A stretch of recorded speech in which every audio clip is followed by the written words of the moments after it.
You have a paradigm. Your paradigm is not what you believe, but the system in which you believe it. If you have a skewed paradigm, your whole faith could crumble off of something that you didn't even need in the first place. I'm here to show you some tools and ideas that can help you develop your paradigm into solid ground on this episode of Paradigm Parameters.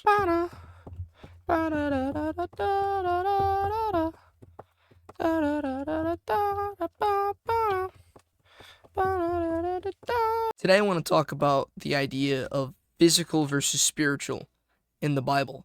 Much like last episode's audience relevance, a skewed idea of what in the Bible is physical and what is spiritual can lead to and has led to many beliefs that maybe don't hold weight quite well. Probably the best biblical example of this is John 6:48 through 58, where Jesus is talking to the Jews and he says, "I am the bread of life. Your fathers ate the manna in the wilderness and they died. This is the bread that comes down from heaven, so that one may eat of it and not die. I am the living bread that came down from heaven. If anyone eats of this bread, he will live forever. And the bread that I will give for the life of the world is my flesh." The Jews then disputed among themselves, saying, "How can this man give us his flesh to eat?" So Jesus said to them, "Truly, truly, I say to you, unless you eat the flesh of the Son of Man and drink his blood, you have no life in you. Whoever feeds on my flesh and drinks my blood has eternal life, and I will raise him up on the last day. For my flesh is true food, and my blood is true drink. Whoever feeds on my flesh and drinks my blood abides in me, and I in him. As the living Father sent me, and I live because the Father, so whoever feeds on me, he will also live because of me. This is the bread that came down from heaven, not like the bread the fathers ate and died. Whoever feeds on this bread will live forever."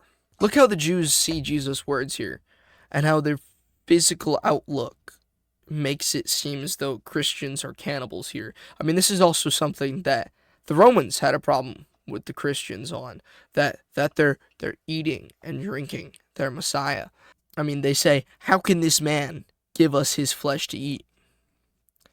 They're thinking physical, when Jesus' words here are spiritual, that you should spiritually eat and drink of him, the same way you physically eat and drink for physical life, you spiritually eat and drink of him for your spiritual life. I mean, I think even today, people fall into the trap of thinking that they are physically eating and drinking Jesus' physical flesh and blood because of a misunderstanding of the physical and spiritual in the Bible. I'd ask you to think about the Jewish zealots in the first century. Think about what they believed. They believed that their Messiah was going to physically show up on his physical white horse to go sit on the physical throne of David, to go physically wipe out their physical enemies, i.e., the physical Romans, to go and reign physically over physical New Jerusalem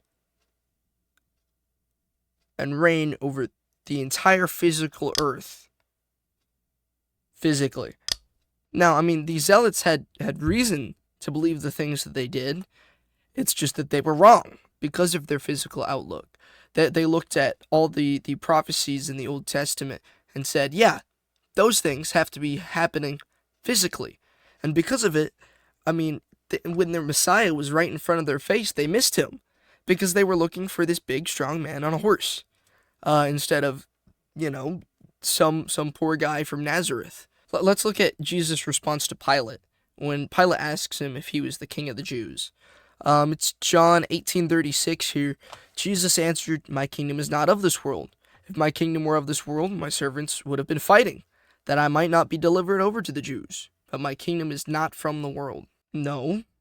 See here, his kingdom is a spiritual kingdom with a spiritual Messiah who came on a spiritual white horse, who's going to sit on a spiritual throne of David. That's Jesus sitting on the spiritual throne of David, not the horse. And he's coming to spiritually wipe out the spiritual enemies of Christ and he would go on to reign over a spiritual New Jerusalem, reigning over the entire spiritual new heavens and earth. Spiritually. Knowing this, seeing this, I'd ask that in your own biblical studies, when you're reading the scriptures, you ask yourself if what you're reading is spiritual or physical, based on the context, based on Jewish literature, which is probably going to be another video, and based on a lot of common sense here, so that you can better align yourself more with the spiritual, living Son of God, and less with the physical, flesh-eating undead. Thank you for your time today. That's about it. I hope y'all have a great one, and I guess I'll see you later. Love you. Bye!